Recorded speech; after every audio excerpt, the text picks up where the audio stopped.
জানে, বেগম খালেদা জিয়াকে দেশের মানুষ জানে এবং জনাব তারেক রহমানকে দেশের মানুষ চিনবে এবং আগামী দিনে দেখবে ইনশাআল্লাহ। ভাই আমার, এই দলটি আপনারা জানেন পরে 1971 সালে যখন এদেশের মানুষ স্বাধীনতা চেয়েছিল, তার আগে 1947 সালে যখন পাকিস্তান চেয়েছিল এদেশের মানুষ যখন আন্দোলন করেছিল, এই দলটি পাকিস্তান আন্দোলনের বিরোধিতা করেছিল।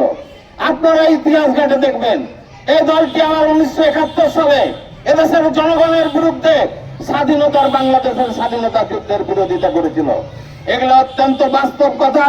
আবার আপনারা দেখবেন, যখন এরশাদ বিরোধী স্বৈরাচার বিরোধী আন্দোলন যখন বাংলাদেশে চলছিল, সেই সময় 1986 সালে শেখ হাসিনার বিরুদ্ধে যে রাজনৈতিক দল নির্বাচনে অংশগ্রহণ করবেন তাদেরকে জাতীয় বেঈমান হিসাবে চিহ্নিত করা হবে। ভাইরা আমার, আমরা কি দেখেছিলাম?